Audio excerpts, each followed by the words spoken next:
Usama bin Laden حصہ دوم خرطوم سے ایبٹ آباد تک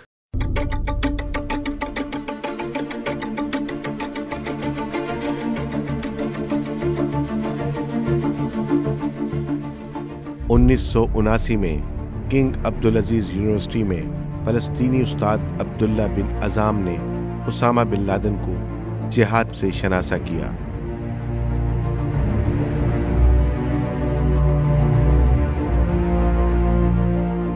لیکن اس سے پہلے اسامہ بن لادن مصر کے نامور انقلابی عالم دین سید قطب شہید کی کتابوں سے متاثر ہو چکے تھے۔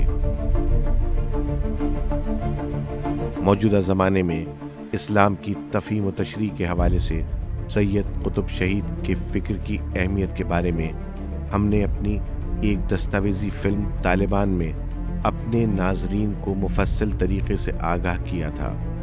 1906 میں مصر کے صوبے اسیوط کے ایک گاؤں موشا میں ایک بچہ پیدا ہوا۔ سید قطب 10 سال کی عمر میں قرآن مجید حفظ کیا۔ 1933 میں قاہرہ سے BA کیا اور مصر کی وزارت تعلیم میں انسپیکٹر آف سکولز بن گئے۔ 1949 میں وزارت نے انہیں امریکہ کا نظام تعلیم سمجھنے کے لیے کولوریڈو بھیج دیا۔ وہ امریکہ میں 2 سال رہے۔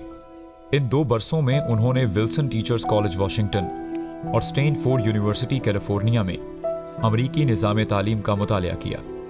امریکہ میں قیام کے دوران انہیں امریکی معاشرے کو بہت قریب سے دیکھنے کا موقع ملا۔ یہ امریکہ میں شدت پسندی کا زمانہ تھا۔ 1951 میں جب سید قطب مصر واپس آئے تو وہ مکمل طور پر ایک انقلابی شخصیت بن چکے تھے۔ اسلام ان کے نزدیک انسانی مسائل کا واحد حل بن چکا تھا۔ انہوں نے حسن البنا شہید کی قائم کی ہوئی تنظیم اخوان المسلمون جوائن کر لی اور بہت جلد ایک بہت بڑے رہنما کے طور پر پہچانے جانے لگے۔ معلم فی الطریق یعنی راستے کے سنگ میل نامی ان کی کتاب 20ویں صدی میں اسلام پر لکھی جانے والی ایک ایسی انقلابی کتاب ثابت ہوئی جس نے نہ صرف انہیں شہادت کا منصب عطا کیا بلکہ دنیا بھر کے مسلمانوں میں ایک انقلابی روح پھونکنا شروع کر دی۔ یہ 20ویں صدی میں اسلامی بنیاد پرستی کا آغاز تھا۔ سید قطب شہید کی تعلیمات سے متاثر ہونے والوں میں چند قابل ذکر افراد امام خمینی، عبدالسلام فراج، ایمن الظواہری اور اسامہ بن لادن تھے۔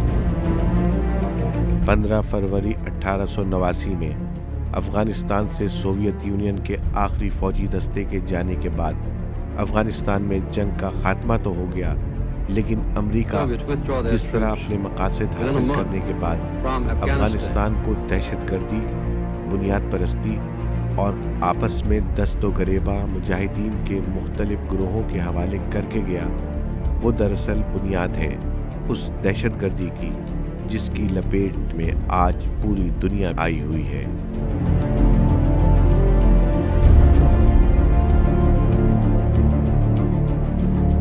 افغانستان میں موجود دنیا بھر سے آئے ہوئے مجاہدین امریکہ کی آنکھ کا تارا بنے رہے۔ امریکہ انہیں دنیا کے سامنے کمیونزم کی جارحیت کے خلاف ہیروز کی شکل میں پیش کرتا رہا۔ افغان جہاد کے اصل موجد اور اس دور میں امریکہ کی سلامتی کے صدارتی مشیر جناب برزینسکی صاحب پاکستان کی سرزمین پر کھڑے ہو کر مجاہدین کے حوصلے اس طرح بلند کرتے تھے۔ We know of their deep belief in God and we are confident that their struggle will succeed. That land over there is yours. You'll go back to it one day because your fight will prevail and you'll have your homes and your mosques back again because your cause is right and God is on your side. 1989 میں افغان جہاد کے خاتمے کے بعد Usama bin Laden 1990 میں واپس سعودی عرب چلے گئے۔ اسی دوران اسامہ بن لادن نے اسلامی جہاد کو بین الاقوامی سطح پر فروغ دینے کے لیے ایمن الظواہری کے ساتھ مل کر القاعدہ کی بنیاد رکھی۔